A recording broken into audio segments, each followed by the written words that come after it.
The Boeing 707 and Douglas DC-8 were the first jet-powered commercial airplane. No, they're not. Before that, it was the de Havilland DH-106 Comet, or simply known as the de Havilland Comet. But despite that, you probably heard of the 707 and the DC-8 many times, but this might be the first time you're hearing about the de Havilland Comet. Why is that? Well, today, let's dive in and learn about the Comet and how this legendary airplane was lost to history.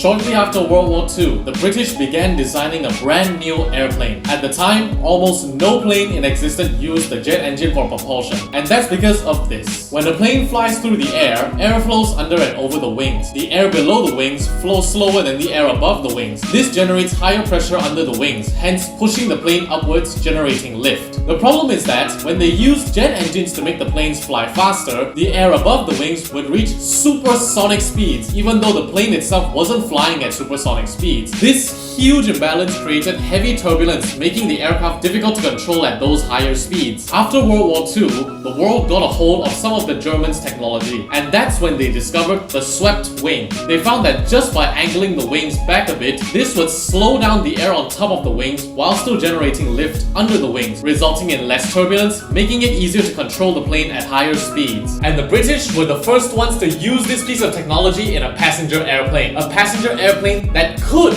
use the jet engine, and the results were spectacular. You're the first jet-powered passenger plane. You are significantly faster and more luxurious than any plane today. You Britons built this in secret? We got to get building! Okay, I'll admit, the British technically didn't develop it in secret, they just developed it faster than the Americans did. The de Havilland DH-106 Comet, a sleek and beautiful jet airliner capable of carrying 40 to 50 passengers at 740 kilometers an hour, which was significantly faster and more luxurious than all other passenger planes at the time. Though it's worth knowing, the Comet's wings were only swept back 20 degrees versus 25 to 40 degrees on modern-day aircraft. Truly the future of air travel, and it was this aircraft that prompted Boeing and Douglas, the two largest aircraft manufacturers at the time, to build their own jet-powered airplanes. But not all was as it seemed.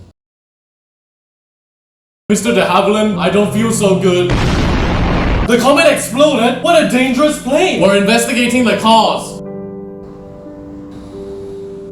The explosions were caused by square windows. Square windows! So we need to use round windows! From its introduction in 1949 to 1954, the Comet was involved in 4 incidents. The first incident wasn't too notable, taking place on the 26th of October 1952 as BOAC 115, when a Comet overran a runway, but somehow and thankfully killing no one in the process. But the other 3 incidents weren't so lucky. On the 2nd of May 1953, BOAC Flight 783 broke up in the air, killing 43 people. Less than a year later, on the 10th of January 1954, BOAC Flight 781 exploded, killing 35 people. Just 3 months later, on the 8th of April 1954, a third Comet, South African Airways Flight 201, would break apart, killing 21 people. 3 in-flight breakups, all less than a year apart. And at the time, Comet 2 was being built. This was supposed to be an improved version of the original Comet, being slightly larger and having better engines. Meanwhile, Comet 3 was in development. But,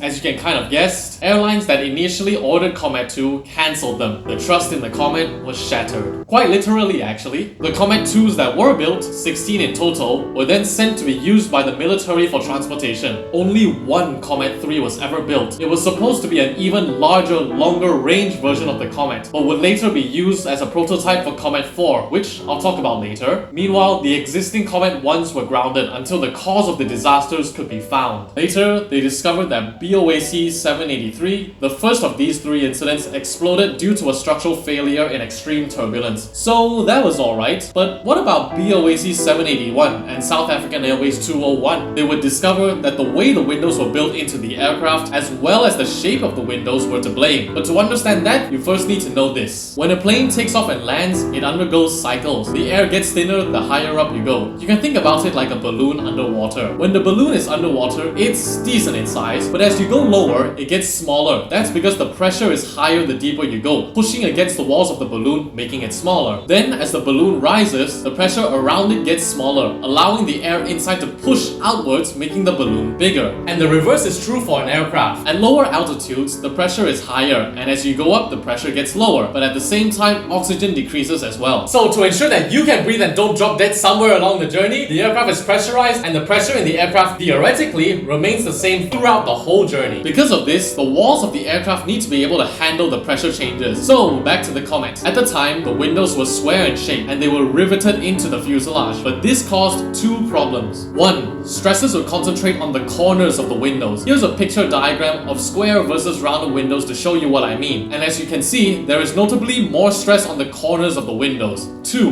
when the windows are riveted in, they created small cracks on the fuselage that cannot be seen by the naked eye. Most planes at the time could handle this because they were flying at lower altitudes, around the 20,000 feet mark. So the pressure difference inside and outside the aircraft wasn't as big. But on the Comet, it was flying at significantly higher altitudes of about 35,000 feet. Hence, the pressure difference was far greater, putting more strain on the fuselage. Not to mention, it was flying significantly faster than most planes at the time, putting even more strain on the fuselage. Then, as it undergoes more cycles with each takeoff and landing, the cracks from the rivets, mainly around the corners of the windows, started to grow, before eventually they grow so big that the fuselage broke apart in flight as BOAC 783 and South African Airways 201. With this new information, Boeing, Douglas, and de Havilland set out to make some improvements.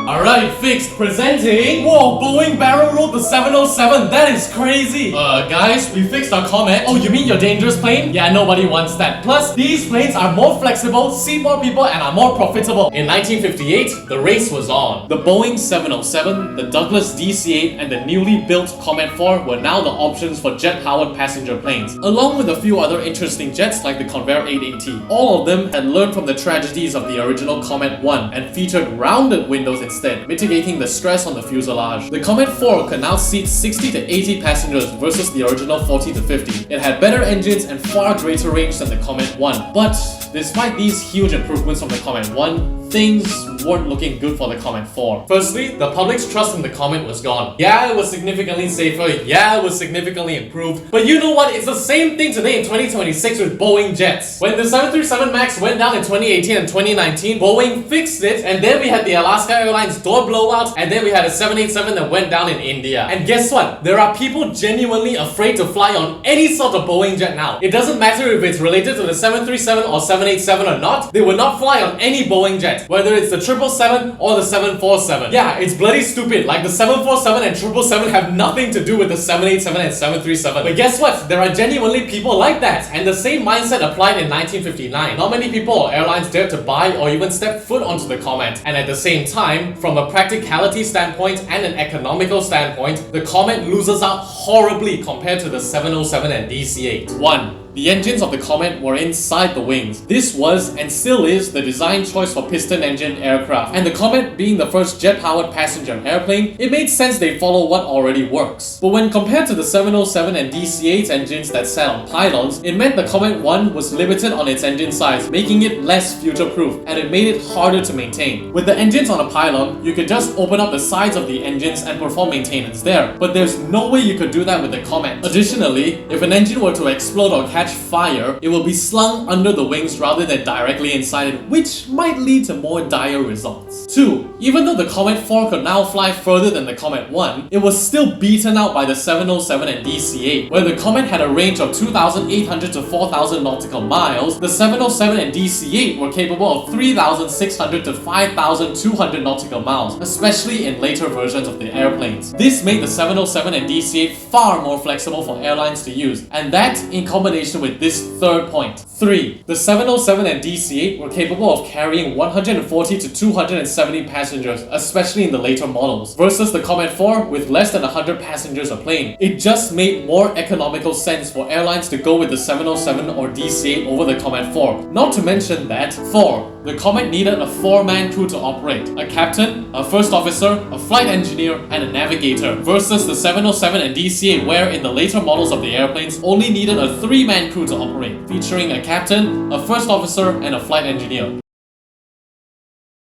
Dad, what plane is that? That's a Boeing 707, the world's first jet-powered passenger plane. What? I was the first! What about that one? I don't know, I've never seen it before. How does everyone know you both but not me? Hundreds of us were built versus 114 of you. You guys would have used square windows and exploded if it wasn't for my sacrifice. Yeah, sucks to be you.